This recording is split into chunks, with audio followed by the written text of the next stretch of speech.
뉴스 속 경제 이슈는 더 쉽고 깊게, 최신 고용 동향은 더 빠르게 전해드리는 고용브리핑 365 시간입니다. 박상률 기자와 함께합니다. 안녕하세요. 네, 안녕하십니까. 오늘 어떤 이슈 가져오셨나요? 정년 60세 벽이 깨지는 신호탄. 국내 기업들이 우수한 기술 인재에 대해서 정년을 없애는 제도를 지금 도입을 하고 있습니다. 반도체 등의 주요 분야에서 기술 인재 붙잡기에 사활을 걸고 나선 건데 어떤 이유인지 이슈픽에서 알아보도록 하겠습니다. 훌륭한 인재는 사실 나이가 따로 없습니다. 네. 사회적으로도 이 정년 연장 논의가 이루어지고 있는 건데 기업들도 이 움직임에 동참하는 거네요.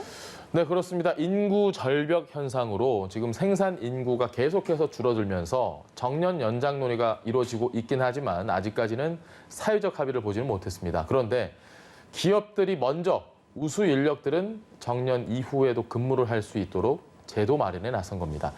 먼저 삼성전자 같은 경우는요, 지난해 말 인사제도를 개편을 해서 시니어 트랙 제도를 도입을 했습니다. 현재 시니어 트랙 자격 요건과 연장 기한, 처우 등 구체적인 시행 지침을 다듬고 있다고 하네요. 삼성전자가 이렇게 앞장서서 정년 연장에 나서는 이유가 있나요? 축적된 기술력과 그리고 경험의 그 가치가 대단하다라는 걸 아는 거죠, 기업 입장에서. 네. 이 기업들은 반도체, 배터리, 전자제품 등의 경쟁이 치열한 분야일수록 기술 주도권을 잡으려면 오랫동안 기술과 경험을 축적한 인재가 중요하다고 해석을 하는 겁니다. 이런 흐름은 SK하이닉스에서도 마찬가지입니다. 이곳은 2018년부터 기술 전문가 제도를 도입을 해서 운영을 하고 있는데요. 우수 엔지니어가 정년 이후에도 기술력을 발휘하고 후배들을 육성할 수 있도록 하는 그런 시스템입니다. 현장에 답이 있다, 이런 이야기도 많이 하죠. 예. 그 시간을 고스란히 쏟아낸 60세 이상 전문가들, 사실 그 답을 미리 줄 수 있는 그런 사람들인 거잖아요. 네, 맞습니다. 그래서 아예 이 SK하이닉스 같은 경우는 2017년에 설립한 사내 대학을 지금까지도 잘 유지를 해오고 있습니다. 퇴직 임원이 후배들을 교육하는 전문 교수제도 시행을 하고 있고요. 자신이 보유한 지식을 후배들에게 전수를 해주는 겁니다. LG전자는 특화된 기술력을 보유한 임직원의 경우에는 정년 이후에 컨설팅 계약을 맺고 자문 역할을 맡기는 그런 제도도 따로 운용을 하고 있다고 하네요. 이게 지금으로서는 기술력이 중요한 회사에서 우선적으로 이런 시스템을 도입을 할 것 같은데 네. 이 시스템을 도입하면 어떤 효과를 누릴 수 있을까요? 업계에서는 우수 인력의 국외 유출을 막는 동시에 청년 인재의 반도체 산업 유입 효과도 낼 것으로 보고 있습니다. 네. 제가 앞서 말씀드렸던 이 기술 유출이라는 부분이 반도체 업계는 굉장히 예민한 부분이기 때문에 사실 그쵸. 그 부분이 좀 더 본질적이지 않을까 싶은데요. 반도체 기술 경쟁의 핵심, 연구개발 인력 확보와 유지가 무엇보다 중요합니다. 그런데 산업 규모의 성장에 비해서 그동안은 이 연구 인력 공급이 절대적으로 부족했거든요. 앞으로는 정년 폐지로 인해서 숙련된 전문가와 신진 연구진의 시너지 창출, 조금은 더 기대할 수 있게 됐습니다. 기업 차원의 움직임을 저희가 살펴봤는데 네. 정부도 이런 정년을 늘리는 방안들 다양하게 추진 중이지 않습니까? 인구 절벽 상황에 대응을 하기 위해서 고령자가 오래도록 일할 수 있는 방안 마련에 나섰습니다.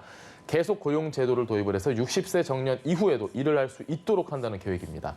기업의 60세 정년 이후 일정 연령까지 고용 연장 의무를 부과를 하되 재고용이나 정년 연장, 정년 폐지 등 고용 연장 방식은 선택을 할 수 있게 하는 제도입니다. 앞으로 사회적 논의를 추진을 한다는 계획인데 정년 연장의 시범 단계로 이해를 하시면 될 것 같습니다. 정년 연장 논의가 나올 때마다 항상 따라붙는 또 다른 의문이 네.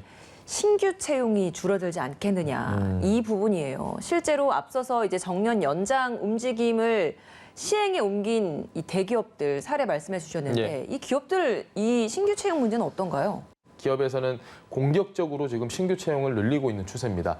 지난해 채용 규모를 훌쩍 벌써 뛰어넘는 수준인데요. SK하이닉스 같은 경우는 지난주부터 2022년 상반기 수시 채용 모집에 들어갔습니다.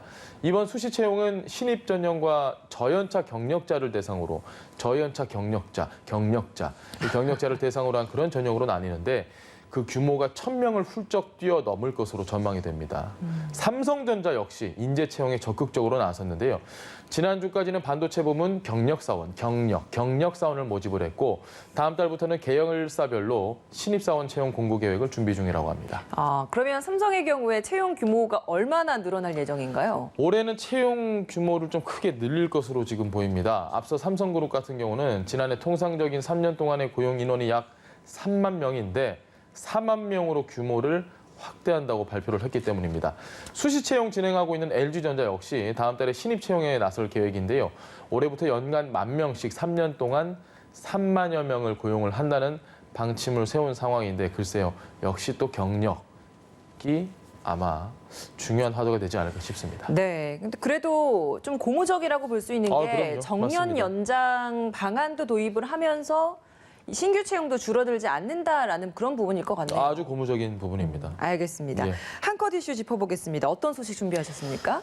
자, 마음의 여유 좀 가지시라고 오늘 내용이 조금 굳어있는 내용이기도 했고 그래서 제가 이 직장인들의 신조어 사전을 준비를 했습니다. 첫 번째, 잘 아실 겁니다. 직장인분들이라면. 너 이거 내일까지 다 해오세요. 뭐라고 답을 하실 건가요? 네. 네. 넷병을 제가 준비를 했습니다. 직장 상사의 업무 지시가 들어왔을 때 넵이라고 대답을 하는 걸 빗대어서 이르는 말입니다. 간혹 가다가 내 받침에다가 이응 붙이시는 분들도 계시거든요. 냉. 제가 냉 하면 좀 이상해요. 그렇죠. 귀엽잖아요, 너무. 그리고 네 해놓고 약간 삭막하니까 뒤에 키읔을 막 4개, 5개 붙이기는 막 부장님이 막 물어봤는데 네 비웃는 것 같잖아요. 맞아요. 네. 그렇다고 네만 보내기도 그렇고 네. 냉이라고 하기에도 너무 그 자리가 또 맞지 않는 표현인 것 같고 맞아요. 그러다 보니까 뭔가 좀 더 빠리빠리하게 대답도 하는 느낌도 같이 담으려고 하다 보니까 그 비읍 받침이 들어가서 넵 네, 이렇게 쓰는 거 같아요. 난 예의도 바르고 정확하게 이행을 할 자신이 돼 있고 한번 해보겠다. 그러니까요. 네. 이해되시죠? 어떤 건지. 알겠습니다. 예. 넷병 첫 번째 신조어 말씀해 주셨는데 네. 또 다른 신조어가 있다면서요. 일하기 싫어증입니다. 이거 많죠. 일하기 싫어. 맞아요. 네.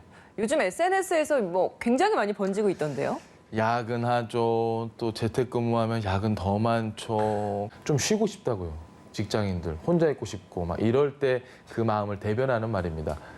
마지막 직장인 신조어 점점점과 물음표 살인마입니다. 점점점과 물음표 살인마. 보통 이게 신입사원들에게 흔히 나타나는 경향이 높은데요.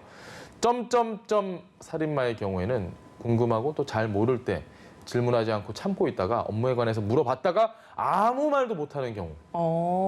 아무 말도 못하는 경우. 반대로 물음표 살인마 같은 경우는 업무 지시할 때 계속 질문하는 사람을 뜻하는 말입니다. 또 물어봐. 그것도 또 근데- 힘들죠. 네, 그렇습니다. 네, 뭐 이런 신조어들 쭉 살펴봤습니다. 네. 정년 연장과 청년 실업 해결 둘 다 우리 사회의 절박한 과제인데요. 상충하는 측면이 있는 이 두 과제를 동시에 해결할 묘책을 기대해 보겠습니다. 오늘도 박상교 기자와 함께했습니다. 고맙습니다. 네, 고맙습니다. 지금까지 고용브리핑 365였습니다.